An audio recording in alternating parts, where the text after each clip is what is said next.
Psych Sessions, conversations about teaching and stuff. I'm Garth Neufeld, along with Eric Landrum, your podcast hosts. As the name implies, we talk about teaching, but we often veer into other interesting topics, which is the and stuff. In this episode, Eric had the opportunity to interview his good pal Maureen McCarthy from Ball State University, where she currently serves as the Dean of the College of Sciences and Humanities. Now, before we get to the interview, I want to give you some of my favorite moments and listening tips. And before we do that, please take a moment, go to iTunes or Apple Podcast, and subscribe to our podcast there. And while you're there, leave us a rating and a comment. We would love to hear from you. Now, on to the episode. You wonder where all the SDP ex-presidents go. Well, I learned something really interesting. Maureen McCarthy's STP presidential year was before I was on the scene. And though maybe I could have told you that she was a president, I could have guessed that she was a past president. I'm not sure that I knew that for certain. And so I've seen Maureen for the last couple of years, and now I know where the presidents go. They serve STP quietly from the inside, continuing to strengthen it even after their presidential years. Many of our STP past presidents continue to serve in really important roles, and Maureen's going to tell you a little bit about that in this interview with Eric.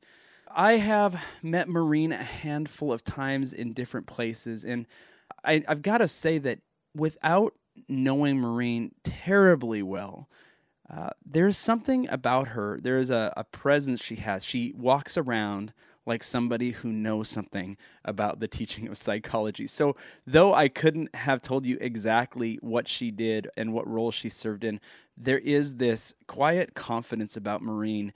She is definitely a person who I think I would bring some questions to as a younger faculty member or a younger contributor to the teaching of psychology through STP or APA. So you're going to hear some of her backstory and the things in her life that really led her to this place where she does have so much institutional wisdom and so much care about teaching, about administration, and primarily about students. And so we'll hear about that. She's a dean right now, currently serving as a dean at Ball State University, and she has served many different roles in higher education, from the advising side of things to faculty to the administrator side of things. And so it's fascinating to hear, and I really love hearing how people have moved through those different roles in their careers. I noted in this episode how seriously Maureen takes mentoring and advising. It's a thread that runs throughout her story, from a person who really helped her go to college to what she gives back and what she feels that she wants to give back to students, and how she wants to build systems and rebuild systems that will better serve our students. And it doesn't really surprise me that Maureen's initial passion was to work on the student success side of things, because you're just going to hear about a love for students throughout this interview.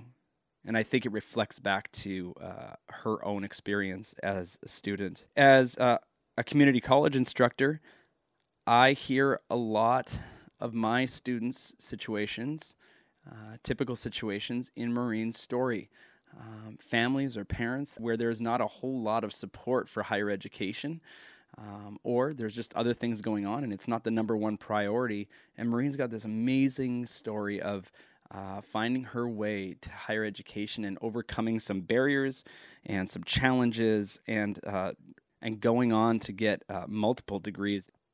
One of the most serious parts of this interview, I thought, was when Maureen reflects on how the words of one teacher were very detrimental to her, and how she reflects on the power that teachers have in their words. And I think we should all just take that to heart and remember that our interactions with students may be really, really important to them. And where we might have a lot of students, they might only have one psychology instructor, and that could make all the difference for them in their lives and careers. And so it's a great reminder. Finally, there are a lot of moments here where you feel like you're listening in on two buddies just having a conversation, because you are. And without throwing people under the bus or naming names, some of these stories can seem kind of cryptic. And instead of wishing that I knew the people in this story or they would tell me who it is, I found myself just really enjoying listening, overhearing these conversations, because it reminded me that as we spend years in service to STP, building these friendships, working on projects together, we are going to have these kinds of stories with one another that we will get to tell on podcasts or in pubs or around a dinner table in some city where there's a conference, or maybe at the next ACT. Speaking of ACT, we want to give Jordan Troisy a shout out and the whole ACT steering committee for giving us space at ACT in Phoenix this past fall in order to conduct these interviews. Without further delay, enjoy Eric Landrum with Maureen McCarthy. I am thrilled to be here with Dr. Maureen McCarthy from Ball State University for a next edition of our Psych Sessions podcast. Maureen, thank you so much for being here. Thank you. I'm really delighted to join you on this. I can tell by that deadpan delivery just how excited you are. So soon I hope that you will be yourself and that Let's the hope real for Maureen it. will show up. Yep. Yeah, which Maureen's going to show up? Do you think it's going to be faculty member Maureen, my friend Maureen? Is it going to be Dean McCarthy? You know, which I think personality is going to show up? it's going to be a variety. I think it's going to be a variety depending on the questions you ask. Well, it doesn't have to be questions. We can just have a conversation. Okay. Which ones are you having the most fun with these days? Oh, gosh. Which ones am I having the Which most fun? personality, which hat, so to speak? Well, I can tell you what hat I'm usually wearing. It'd be the dean hat. We'll talk about that a little bit. So tell the listeners who may not know about you, your most, we can do this reverse chronological if you'd like, what you're doing these days in your professional role. Okay. These days, I am serving as the Dean of the College of Sciences and Humanities at Ball State University, and I love it. Where's Ball State again? That is in Muncie, Indiana. Muncie, Indiana. And we have some STP friends there. Lynn Littleford is there. Mary Kite is there, right? Indeed. Now, they're in different departments now. They used to be in the same department, but they're in different departments. They're in different departments. Okay, and so they're two of our favorites, and so we can shout out to both of them. A shout out to both of them. All right, so what happened? Did you miss a meeting? Are you in the penalty box? You're a dean now. Who wants to be a dean? What happened? Are you okay? What happened, Maureen? You know, you got to ask yourself that question, don't you? Well, thank you. I think I just asked you that question. But indeed, I often reflect and say, who thought this was a good idea? Well, and I'm teasing you, and I know your backstory like our listeners don't. You actually trained and studied for quite some time for leadership in higher ed. So I'm teasing you, but you really did want this position. I did. So what's, so rank and file faculty member like me, full professor for a long time, never served as a dean, have served as a department chair.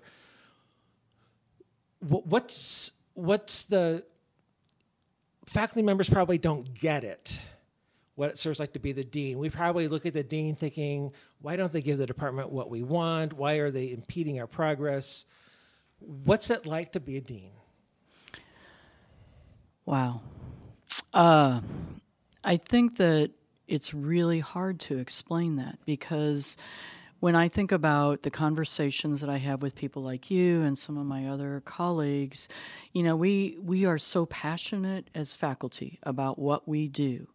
And we spend our time, our every waking moment, thinking about how we're going to teach, how we're going to do research, how we're going to manage the various hats that we have and the kinds of responsibilities we have, even if, and that doesn't even take into account our personal lives.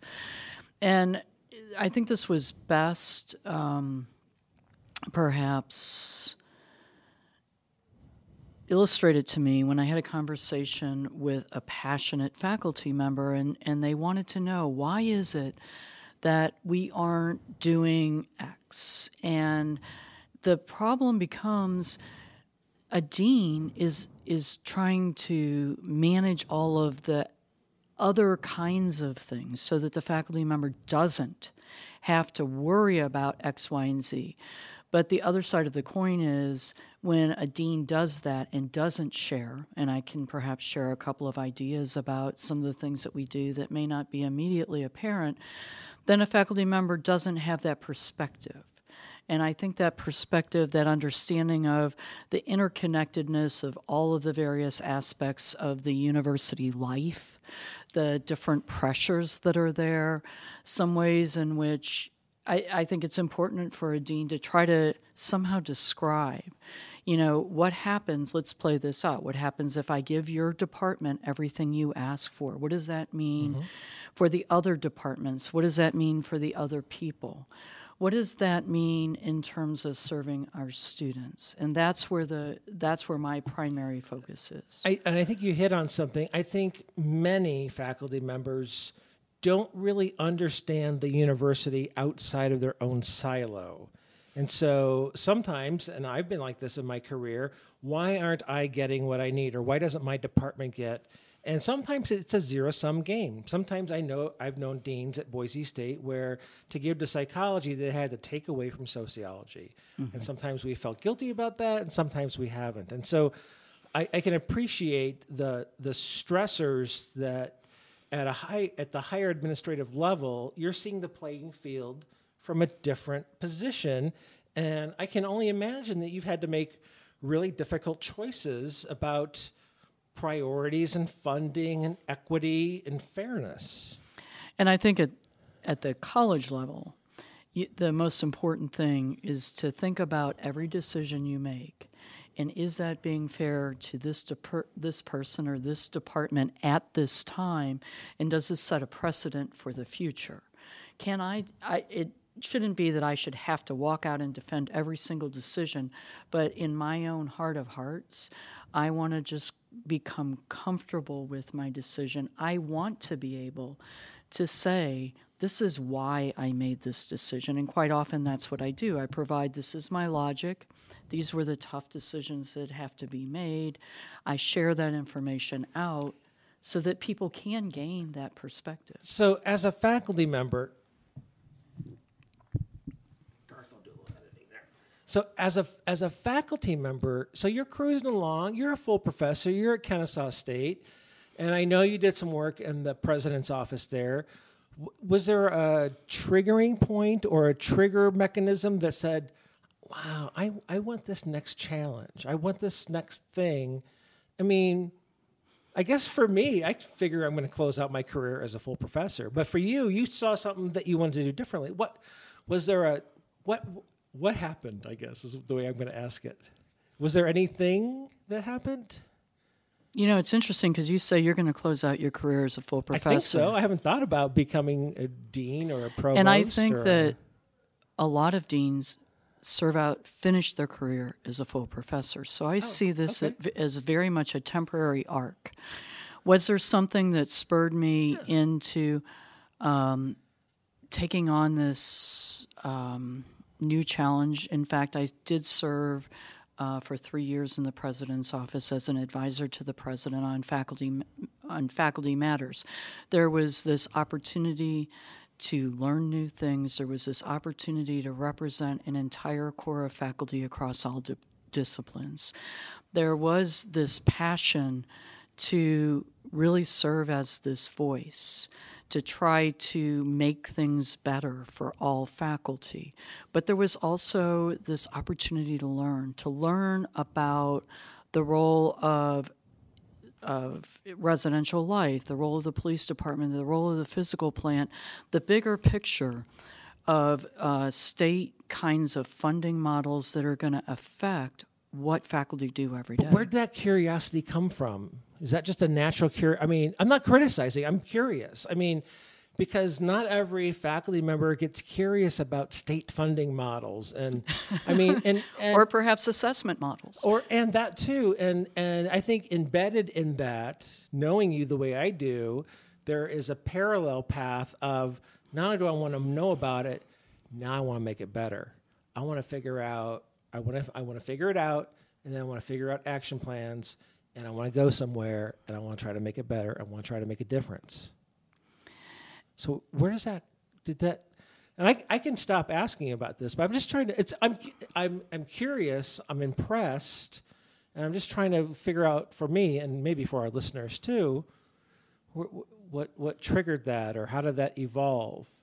I think it was two things. I think one is I wanted a new challenge. I wanted new ideas. I wanted a new experience. Okay. I thrive on that. But I think, too, I also like to put structures together in new ways. And so for me, it becomes somewhat organic but structural at the same time. I might look at a problem and think about different ways in which we can solve that problem. And then it is a structural building block process that may not necessarily be linear, that may result in brand new, innovative approaches. And that's what excites me. Would you rather be a builder or would you rather be a remodeler? I think you're both. Okay. I think I'm both. And so right now, I think what I struggle with is the role of a woman as an administrator. And that has a number of different facets, but I reflect on something that a mentor shared with me. I'm not there to go in and tidy things up. But there is an element of that if you are being responsible and honoring the role that you've been entrusted with as a leader, you have to respond to those things. You have to address those things in an equitable and fair way. But if that's as far as you go, then you and your college have missed the opportunity to move forward with new ideas, new programs that can better serve our students. And I think that's particularly important in what some would call the traditional arts and sciences, although I am sciences and humanities. I mean, these are opportunities to provide our next generation of students with new ways of thinking, ways that they can, as you say all the time, what are the skills that employers want? And that's what we have to keep alive in today's society, because so often we want students to become very narrow in our focus. And so continuing to help our students understand the value of thinking. You mentioned at the very beginning of that the challenges of being a dean who's a female. That gender has been a not infrequent theme that has come up in some of my fascinating conversations. Do you want to circle back to that and talk about that a little bit, or just kind of move on from it? I think that gender does play a role. I think that the expectations are both internal and external. I think that women as leaders have their own kinds of expectations that they may have developed. A stereotype threat comes to mind. Some of the other psychological terminology that we teach our students comes to mind. But I also think that there are expectations. I think, let me think about this a little more clearly. There are expectations that people have of women leaders, and when you step outside of that, it disrupts the system. Right. I think the classic examples, and I think it either comes out of IO literature or human resources, when you have a tough male leader, they're considered tough and rigorous and trailblazers, but you take that same description of a female leader and unflattering terms that, you know, they're called names that rhyme with witch, for example, you know, and so the same characteristics that men are praised for, women can be criticized for, which is, of course, is patently unfair.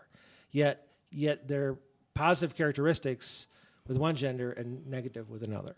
So I agree, but you also don't want to lose some of the advantages. Absolutely. Yeah. Some of the things. So, you know, I very much value the contributions of every single person, whether that be an administrative assistant, a student worker, a full professor. And so I think that is something that I don't want to discount. And I think that I'm more likely, perhaps, than some male leaders. And again, stereotyping we have to be very cautious of. Yeah. But you're absolutely right. I'm swimming upstream if I make a really difficult decision or if I take a very strong stand. So I want to go way, way back. So where does that, I'm going to call it, for lack of a better term, intestinal fortitude come from? Does that come from mom and dad? Does that come from growing up in a big family? I think what you might be talking about is what has shaped my strong commitment. That's lovely. Thank you. Thank you for asking yourself a really good question. You should do a podcast and talk to people and interview them. I think you're really good at this, Maureen. Thank you. You're welcome. Thank you. So what has shaped my passion for educating what I would call the citizenry of our nation today, and more specifically, the student who wasn't given privilege. And I would say that came from a host of environmental factors throughout my lifetime, but perhaps it started with growing up in a large family. Indeed, as you know, I am the oldest of 10, and I have 8 wonderful brothers and 1 wonderful sister. So let's set up the slate. So the oldest of 10. There's no doubles and triples. There's no twins. There's no triplets. And no different parents. It was right. Just... So it was all one mom, one dad, 10 births, and a big happy family, or a big family. Let's call it big. Okay. All right. Fair enough. Truth in advertising. We'll call it a big family. And oldest. And so you are... if you look at the birth order literature, you've really got 9 siblings, but in some cases, you're almost a mother figure to 2 or 3 of the youngest. I would absolutely agree. And 2 or 3 of the youngest, I believe that I played a significant role. Actually, I'm gonna get a little bold here, and I'm gonna say, through a series of serendipitous events. My chance encounter with someone as a teenager led me, and perhaps it was a series of chance and very fortunate encounters. I didn't know about college. Interestingly, there was this high school counselor who, let's just say, didn't think that was an option for me. Okay.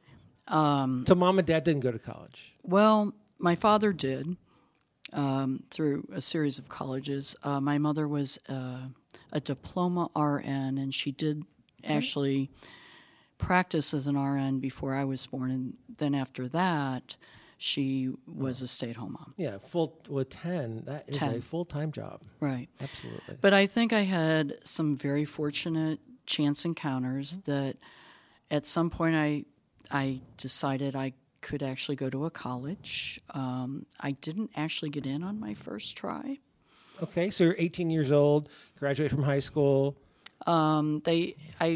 I did eventually get into a public institution that I care deeply about. But wait, let's unpack this a bit, because I think there's a really positive role model success story. Do I know this story? No, you don't. So you apply to college. You're 18. You've graduated from high school. You're applying. Well, I didn't know. So I'm not like what we have today, right? They go look at colleges. I was told by the high school counselor I wasn't smart enough to go to college. That is a crappy thing for a high school guidance counselor to say to anyone. And the success story I like about that is that even though you might have heeded their advice at first, because I really should let you finish the story, you didn't heed their advice eventually, because obviously you went to college. Well, I think what that does is that tells you how very important everything we as teachers say to students and how that resonates with them. An offhanded, unsupportive comment can change the trajectory of a student's life.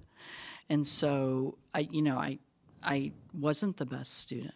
I was the oldest of 10. I was doing a lot of things. So did this comment come in the 15, 16 years old, at which you were a pretty good student, and then once you were told that, you just let it all slide? No, I was never a really good student. Okay. I was a was a above average student, Okay. but not what we expect from our students today.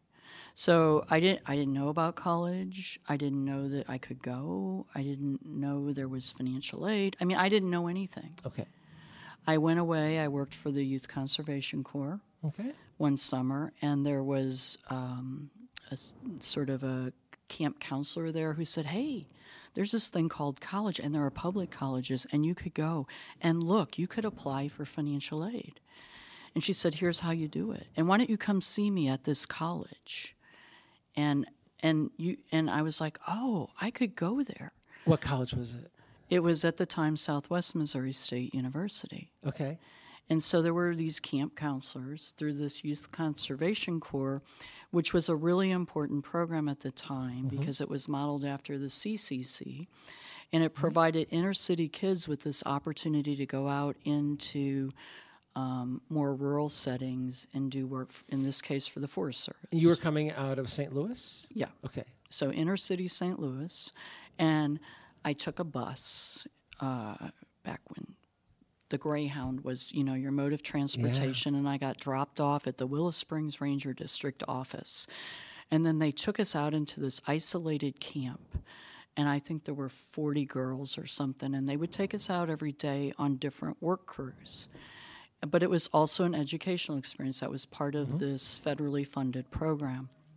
And it allowed these young women to learn about opportunities, to learn about work, to earn a little bit of money, which I did. And all of a sudden I was like, oh, I could go to college. And so I had this camp counselor who helped me with it. I went to that college. And in fact, I applied for the college and they turned me down. And I was like, uh-oh. So I had to go see somebody. I'm pretty sure it was a dean. Oh, my goodness. So you kind of start full circle. And, wow. they said, well, you can come talk to us and we'll see if you have potential. And I think my grades didn't match my ACTs or some variation. I don't know which was higher at the time. And they're like, we don't know if you can be successful. And I actually made a pretty good case for myself because I didn't go to I said, look, I took all hard classes. So I didn't have any of the fluff classes, and so that's why, my grades aren't perhaps as good as you would expect. Right. And then he said, well, we'll give you a chance. And I went away to college. What college, may I ask? Southwest Missouri State. Oh, you went to Southwest Missouri State? Now Missouri State. Now Missouri State, where Danae Hudson and Brooke Wisenhunt are. There you go. In Springfield. In Springfield. Oh, very good. Yeah. So I want to circle back. So I went, and this is interesting, I went with $20, and I had enough money to pay for my first year of tuition and fees. And if I didn't get a job in the first week, I didn't have enough money to do my laundry, and I would have had to have gone home. So I got a job in the cafeteria.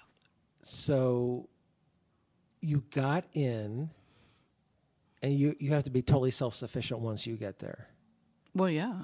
Okay. So no scholarships, no nothing. Well, no. What were mom and dad's opinions about that? Because you're the oldest of 10, and I'm guessing, and I don't know how much income your father made, but I'm guessing they have no money. I'm the oldest of 4, and my brother talks about there was no money for the oldest to go off to college. And I don't know how many kids were in the mix by the time you leave. I'm guessing there was little to no money for you. Here, Maureen, we've got $1,000 of savings to give you as you go to college. No. Right. So, but how did mom and dad, were they thrilled for you? Were they excited for you? Were they scared for you? Were they ambivalent towards it? How did they, do you remember? It was irrelevant. They thought I wasn't part of the conversation anymore because I was. But were they excited for you? Is what I'm saying. I mean, your mom had gotten her RN, right? Your dad had gone, right? Yeah.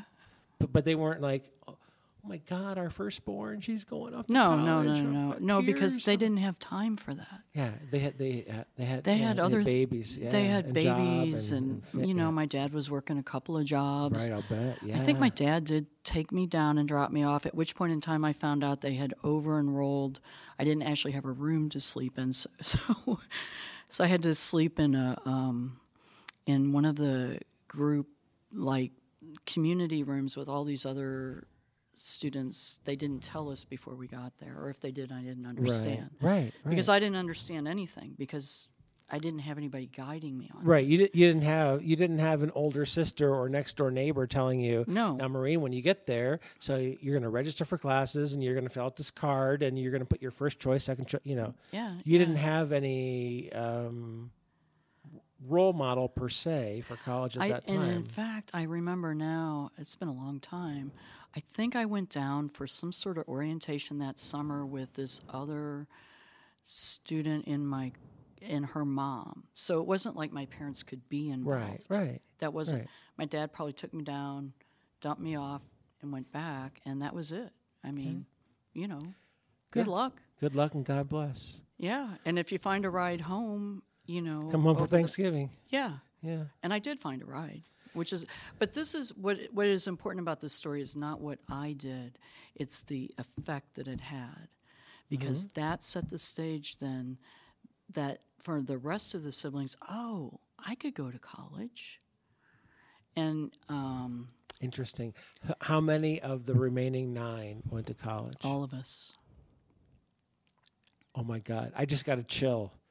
Do you know how important that was? Yeah. Wow. But the role that I had with the younger kids was different. Yeah. And the story I like to tell on one of my brothers, who I won't literally name right now. Well, there's 8 of them. I mean, you can call it 1 through 8. I mean, 1 through 8. Yeah. He didn't have the best launch into college, and he decided that perhaps he needed to change, and that's where a good community college comes into place. And he was perhaps struggling a bit, and he called me up one day and he said, and you have heard this story, he said, Mom said to call you. You might know something about school. And I said, well, maybe. He goes, well, what do I need to do? Now, the good news is I spent a semester working with him to help him learn the skill set that he needed to be successful. What's more important is he spent the semester with his older sister learning the skill set of what it means to teach. Yeah. And there was another brother that also benefited from some tutoring, but I was further away at the time. I was at Kennesaw. So he would fly down about every 2 weeks, and I would work with him on statistics because there is that chance that I might know something. Was that before or after you'd written the stat book with Barney? That was before. Okay. And I worked with him, and let's just say he didn't take the direct route through college, and I would fly him down every 2 weeks, and I'd spend all weekend working with him, and I kept telling him, honey, you gotta work on these problems in between. You can't just wait every 2 weeks. You've got to have some I'm missing the right word. Distributed practice? Distributed practice. I said, this is what's going to help you learn it. And he blew me off, and, I have to say, he didn't pass that semester. And I kept saying, have you talked to your instructor? Because I'm thinking this might not work out well. And he said, oh, yeah, it'll be fine. And he didn't pass. And that summer, when he had to retake the course, he called me, and he said, you know what? If you just work some of these problems on a regular basis, it works out a whole lot better. And then he just busted out laughing. Oh, my gosh. The School of Hard Knocks. Even though he's got a sister with a PhD who knew exactly what she was doing, but somehow listening to the sister the first time around just didn't take. No, but he kind of found it as funny the second time around. Well, that's a good way to roll with the punches, as he had to retake the class. Yeah. Now, did you tutor him the second time? Did he keep flying down, or did he know what to do? Funny thing, he passed just fine without me on the second one, because you know what? He engaged in distributed practice. The skills transferred. At least he remembered them for a semester. Yeah. So when you go to college, what's your starting major? When you declared a major, what did you declare? Well, I didn't know about majors. Okay. I didn't have a plan. I really wanted to actually be a forestry major, but I couldn't afford to go to Mizzou, and that was the only school in the state that offered forestry. So I went down the road of recreation, but quite honestly, that wasn't challenging enough. That was your first major? Yeah, it was my first Was major. it leisure studies or? Yeah, one of those. Was it? Yeah. And I got bored. Okay. And then what did you change to psychology then? I did. All right.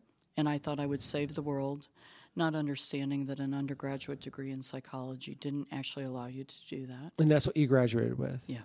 And did you do any undergraduate research? Did you go to any conferences as an undergraduate? No, I mean, I worked. You worked full time? Well, yeah, you were self-sufficient. You were paying your own tuition. Right. You were paying your own room and board, I'm imagining. Yeah, everything. So I worked quite a bit in the cafeteria. Okay. I didn't have those experiences. I didn't have room in my life for those experiences. Right. Were you, so what? And I didn't understand, as students do today, the importance of those experiences. And some still don't. I have to tell you, even though they're told, you've heard me bellyache way too much lately.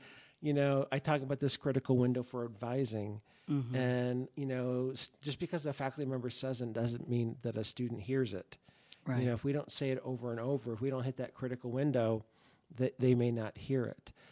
But so what's the path to graduate school? What triggers Maureen McCarthy from St. Louis to go to graduate school?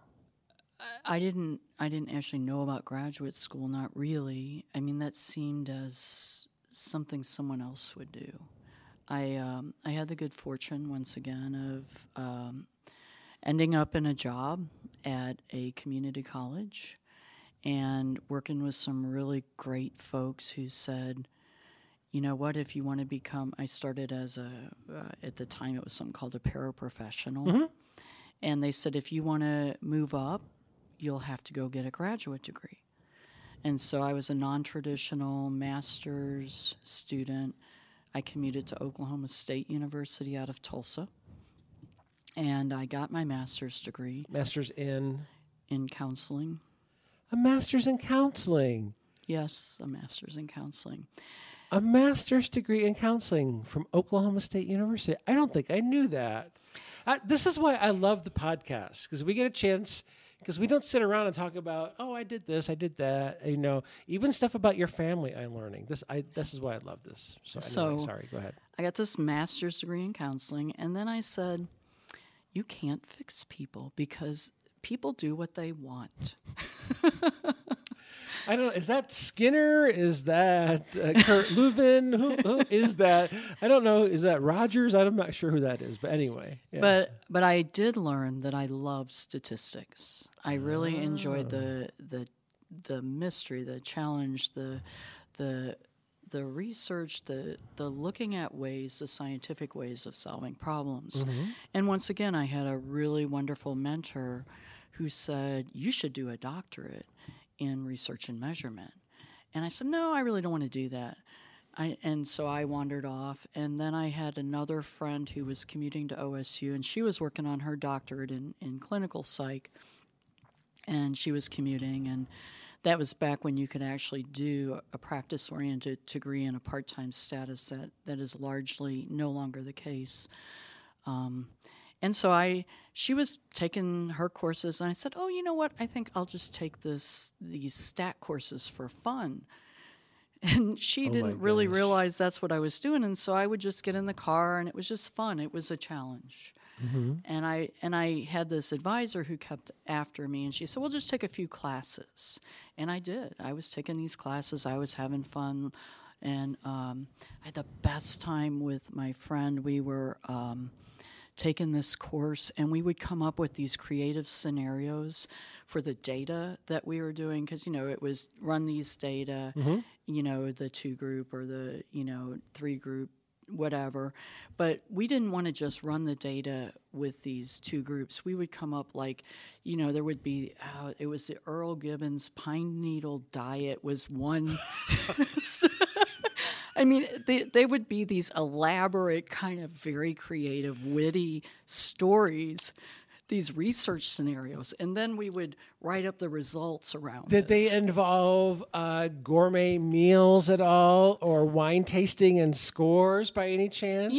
There were some very funny kinds of scenarios that we would create to kind of, give entertain yourselves. And the instructor, I mean, she would walk in every week and just shake her head and hand the papers back, and we dressed up one time.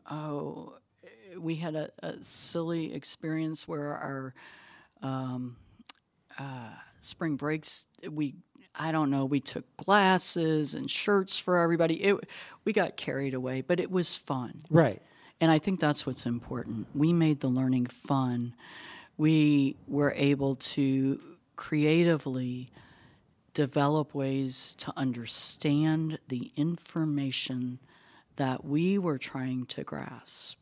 And what school was this happening at? This was Oklahoma State. Oklahoma State. So after the counseling degree? I just stopped out for a while, and then I got bored. Mm-hmm. There's a theme here. Whenever I get bored, something else happens. Okay, that's a nice theme to recognize. Yes, indeed. When you get bored, something else happens. And so I went back. Ultimately, they told me I couldn't take any more stat classes for fun. Because you had taken them all. And they said, you really need to have a degree and get admitted to graduate school. And so I did. I said, okay, well, I'll fill out the forms and do that. And next thing you know, I became very interested in finishing a degree. And that's where my aspiration shifted. And in fact, I left the community college and I went to work for Oklahoma State University, where I continued in the student affairs side of academia as an administrator. So I had about 15 years as an administrator on the student affairs. On a pure administrator? Yeah, on the student affairs side of the house. So you get your undergraduate, you go to Oklahoma State. I went to Tulsa Junior College. And you're working and I was as a paraprofessional. And they tell you to go get more education. And then I became a coordinator of an area. So you're not teaching psychology in the class yet in your career? No. Okay. So the first 15 years of my life as a career... Post-bachelor's was as an administrator in student affairs in the advising area. Okay. In the student affairs area, and I developed a couple of programs to serve students with disabilities. Interesting. So one might say that this was Dean Prep 101. There you are. And so I think one of the things that does for me is it helps me to have a credible understanding of what it means to be a student affairs professional and how you're perceived. And you're perceived very differently. By the way, don't you think that would be really helpful for someone who would want to become a provost? That might actually be useful for someone who wanted to continue along the administrative route. Yeah, just saying. Anyway, so we're on your pathway of we're telling your origin story, and so you're at Oklahoma State. We're doing fine. We're fine. Unless you're getting bored. No. You got somewhere to be? Do you have dinner plans? I do. Okay. Well, we'll try to wrap this up whenever we're good and ready. All right. So So you're at Oklahoma State, but I thought there was a stopover in Austin Peay at some point I finished my career. Okay. In fact, I had my first edited book when I was at Oklahoma State in the student affairs area. Okay. And then I got bored because the doctorate was complete.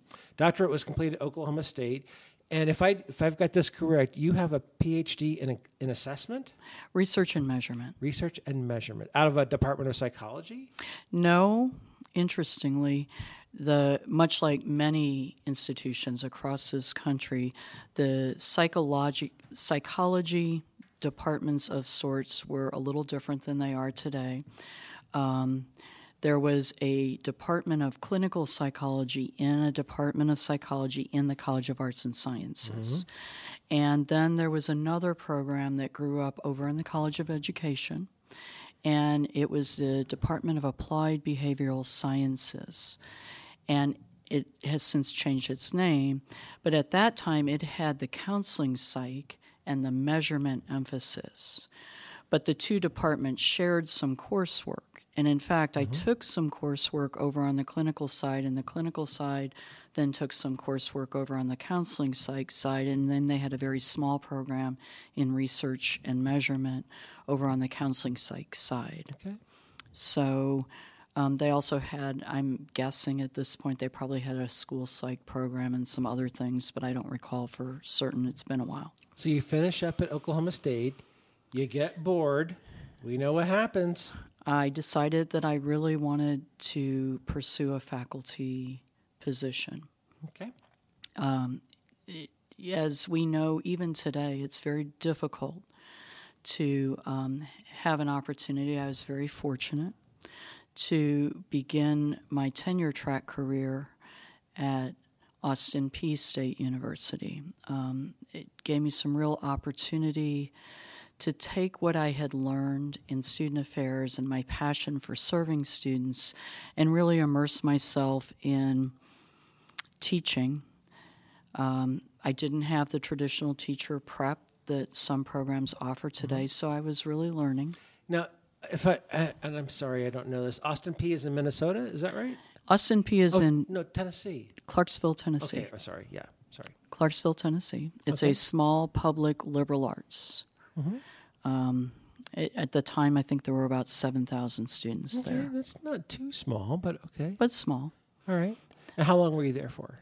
I was there for between 8 and 10 years, let me explain. I was there full-time for 8 years. Okay, all right. I took a leave of absence for 2 years. Oh, yes. I know why. And so technically I was still a tenured faculty member there, and I went to the American Psychological Association. So you were there so you were promoted to associate professor with tenure. Right. And then I was preparing to go for full. Oh, wait, there's a small thing that you probably know. I got bored while I was at Austin Peay at about year 6. And I decided I wanted to get my degree in counseling psychology. But you already had a master's degree in counseling. And counseling psychology, as you may know, are not the same thing. Okay, so you've got a master's in counseling. You've got a PhD in research and evaluation. Yes. But now you're bored in year 6, so you're going to get a PhD in counseling psychology. Right. Okay. And that was because I think I wanted, there was a perception that if you don't have a practice-oriented degree, perhaps you're not, and I think it's a belief that some people still hold today that, maybe you're not a quote-unquote real psychologist. So I decided to go to Tennessee State University. I don't know if you knew this. I don't think I did. But let me tell you about that because this is important. I am a dropout. I am not going to claim, yes, because I didn't finish my second PhD. Oh, Maureen, we're so disappointed that you only earned one, like the most of the rest of us. Oh, Maureen. But this was an amazing experience because I went back to school. So you have one PhD, right? Yeah. But in order to go back to school, and they wouldn't let me just re-specialize. They told me I had to go through the whole process. I retook the GRE. I wrote my personal statement about why I wanted to. Did you have 3 letters of recommendation? I did. Who were your 3 letter writers? I can't remember. You can't remember, or you're winking at me and you don't want to say. I really don't remember. But you're saying that, but you're winking at me like, Eric, stop asking me. I can't say that on the podcast. I honestly don't remember. All right, whatever. But anyway, I went through, and I had to go through the interview process. And it's a very different experience if you're going for a second PhD, because they said, why do you want to be a clinician? And I said, I don't. Well, so it's not that you got it, but you got in, but you just said you dropped out. I did. I got in, but that also informed my teaching. Because I got in, I was going to school at night, I was working full-time, and I was driving approximately 60 miles each way to go to school. And so I remember walking into the classroom and thinking, I don't want somebody wasting my time. When they're done, they should be done. I want to go home. And I remember at that moment vowing that I would never waste a student's time. The reason they were going to be in my classroom is because they wanted to be there, because it was information or experience they needed to have. Mm-hmm. And I vowed I would never subject a student to wasting their time. Good for you. Good for you. So that was important. How long did you go? A semester, a year? I went halfway through the program. Okay. And a part of me really wants to go back and finish that at some point. And you're going to go back to Tennessee to finish it? No, I'm not. I'm actually not going to do that. Okay. But it was this experience for me to then think about the intentionality of my teaching practice. Yeah, absolutely. But also, the thing I'm taking away from that is that you get a little stuck on unfinished business. You don't like leaving things unfinished. You like finishing what you start. That thing that happened, I don't know, 20 years ago, maybe now? Oh, the unfinished second doctorate. Right. Just 20 years ago, maybe? Probably. Still is in your craw. Oh, I think we're okay with it. Are you? Okay, all right, fair enough. I think it was an important part of my experience. Yes, I really liked it. Yes, that's clear. So after 10 years, 8 plus 2, you're to Kennesaw. I'm to Kennesaw. And I think at that time, my perception as an outsider, there was a time where that was a real powerhouse department. It was. Randy Smith is department chair. You got Bill Hill. You got Tom Pusateri. You've got you. Who are the heavy hitters in SDP? I'm leaving out. I don't want to forget anybody. Chris Randall. Yeah, Chris Randall. I mean, plus there's a lot of good other people there that. Linda Noble, Val Whittlesley. Yes, thank you. There were a lot of reasons and a lot of excitement about making that move. So there's just a lot of faculty members that are really exciting there that are SDP leaders or do become SDP leaders. And how long are you there? And I don't want to overlook Pam Merrick, who is sort of one of those people. Pam Merrick. Yeah, she's a very steady, passionate teacher. The institutional memory of Pam Merrick as a teacher of research methods. That's right. Absolutely. So there's this amazing kind of division to group of people who are passionate about teaching. And I had the experience at APA, but when I got back into the classroom, after I continued to develop my craft, I thought, I really want to do something different. And I think that's what led me to begin looking at returning to the big picture kinds of things, which is what I like to do. So rather than go down the Kennesaw path, because I think we've already covered that, tell me about STP, the Society for the Teaching of Psychology. And you've been involved with that for a long time. You served as its president. Tell me about the role that STP has played in your career. Tell me a little bit about the contributions it's made to you and that you have made to it. I think STP, and more importantly, the mentors and the people that made up STP, particularly in the earlier days, these are people, and we still have some of these people around today, who were passionate about teaching, who wanted to provide young people like me, I was once young, with an opportunity to serve as leaders. So they gave us things that would allow us to flourish. They were paying it forward. And so I learned. I was at a point in my career where I was ready to really work on what I was doing in the classroom. And here were all these resources, and they were free. I mean, and the people Project syllabus who make up STP, they're generative people. They project syllabus, OTRP. There was a community of people who were willing to share what they did and help you understand how exciting teaching could be. Now, I did have the good fortune of then working with all of these leaders, and they allowed me and helped me to serve just 1 year as a president of the organization.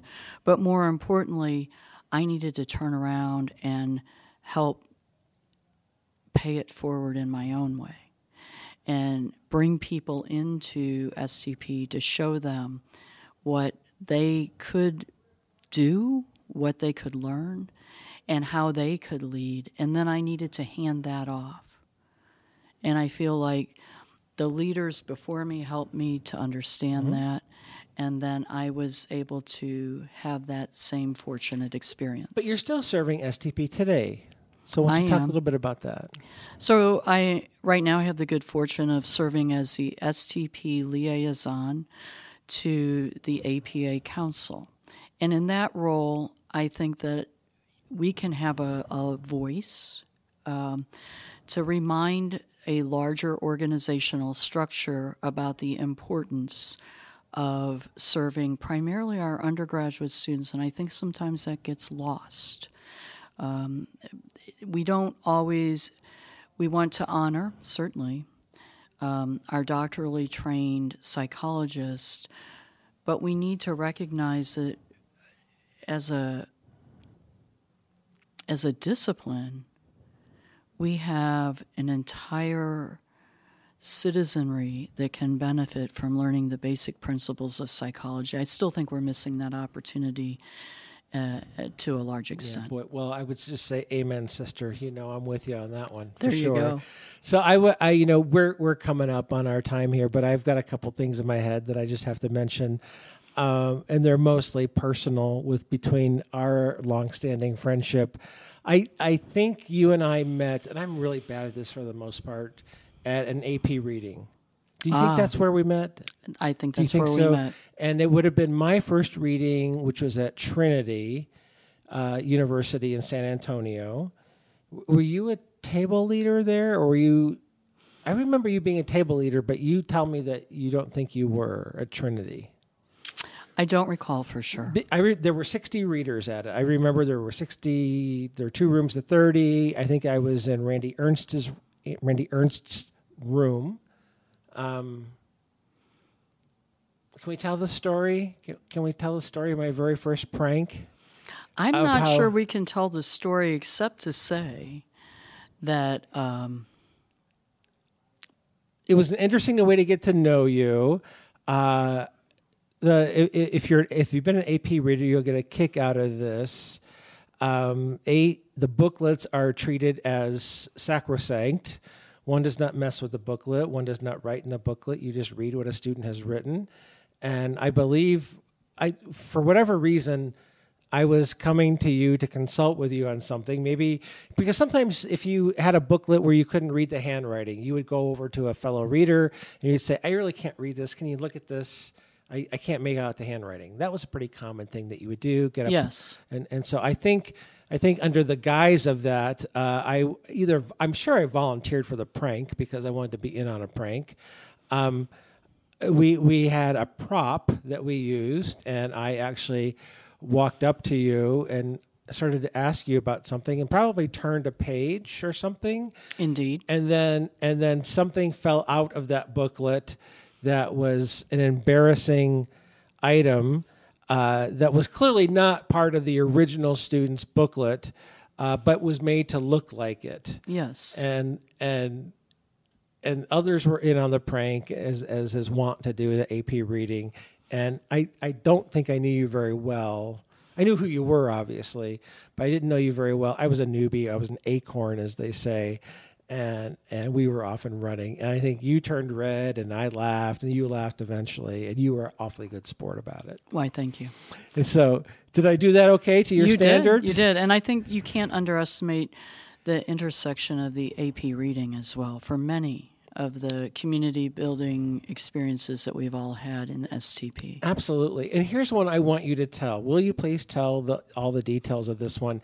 And this is, you are STP president, and you are helping go through a very the restructuring. And so there was a time in STP's history where we didn't have the 5 VP model as we do now. So the governing body of STP really is 10 voting members plus an executive director. It was not that way since the beginning of time. STP used to send, if I'm remembering correctly, about 17 people to its annual meeting. It was very expensive. And there was a restructuring. And it took a couple of years before your presidency, but I think the vote was coming up during your presidential term. Yes. Am I getting that right? Yes. And so Bill Buskist and others before him kind of prepped it, but it was coming up during your term. And I was a relative newbie to STP. You were. And I wish our viewers could see your facial expressions right now because they're precious. I made a suggestion rather publicly late in the game that, gee, you know how when APA puts out a new policy, they solicit a list of pros and a list of cons for a new amendment to something? Wouldn't it be kind of cool if STP did that? And I think I must have done that on email. Do you remember that? I do. And so 5 minutes later, my phone rings in my office. Would you like to take it from there, Dr. McCarthy? Well, you weren't available in your office. Well, so. you know what? Actually, I was on the actually, you got a busy signal because someone else in STP had called me before you. I didn't know that. Yeah, I'll tell you when we off the air. Yeah. Yeah, I will. I think I called every available phone number I had. I emailed. I think that was before texting, and I just said, please call me now. And I had a word with you. You had you very politely and very diplomatically ripped me a new one. My little brother. But it was out of love. And you know I already had enough brothers. I didn't need another one. 8 is enough, right? But I evidently have 9. I will take that. I will take that honorary position with pride. But you also remembered that I didn't know what I was stepping into. It was a newbie mistake. It was. I didn't. It was. And there was another. I honestly can't remember. There was something that happened after that. Oh, there was. Do you remember? I do. Please tell it. I think that it was it was a public setting. We were sitting at dinner. You started talking about a situation, not realizing that people around the table might have been part of that situation. Oh my God, yes. Now I remember.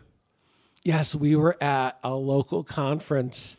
And I was asking you, how was something going? I believe you almost lost a limb over that. Yes, I remember exactly where we were. And I was asking, how are things going in that messed up situation that you were once in at that one place in that one time? And someone from that one place in that one time in that one prior situation was within earshot. Yeah. And my shin still hurts on rainy days. I'm telling you. I know when it's going to rain about 12 hours before. I think that might be an exaggeration. Because I got only the biggest slightly. kick. I mean, metaphorically, I got the biggest kick in the shin under the table. You did. Oh my God. Yeah, that one's on me. I mean, I didn't do it purposely. No, you didn't. I wasn't thinking. I wasn't putting together who was there and what it might do. Oh, I'd forgotten the details. I knew there was another one. Yeah, there are details. I knew there was another skeleton in my closet, but I had forgotten the details about that. There you go. So here's what I want to close on. I know I've kept you actually over an hour now. So from our conversations earlier in this trip, I know that you're loving your job as a dean. I can actually tell by your self-report. I think you're an amazing dean at Ball State. I know the average shelf life from the data is about 5.5 years for administrators. Do you have, I mean, it's none of my business, but do you have aspirations to look at dean positions at other places or look for provost? I mean, good leaders are hard to find. Good leaders with a backbone and a vision and the desire to do good. Do you have that thought? Right now, my thought is singular. Right. I understand that. My thought is I need to do the work that I was entrusted to do, and I owe that. Now, I think in 5 years, I also owe my colleagues the important reflection to consider whether I want to continue to do that, because that's an important time for me to say, what have I done so far? All right, that's very diplomatic. I do think you have a future in higher ed. I really do. And higher ed leadership and administration. You've seen SDP for quite a while. Do you have any advice? Do you see the horizon? You see it from a council perspective. Are there any good trends that you're seeing? I'm so glad SDP is going that way. Do you see any? There are a couple of things that are bothering you, or they're of concern to you. Do you see any big picture types of things in your worldview? I think that's a tough question. I know, but you've got so much experience. I would say probably the most important thing is to try to remain relevant to the teachers of psychology at all levels. I think that there are some opportunities to really highlight the strengths that we have as a discipline. And I think those may have been missed opportunities that haven't really been there quite yet. And I think they need to think more broadly, think outward instead of inward. Okay. Well, we've got people hovering and coming in and out of the room.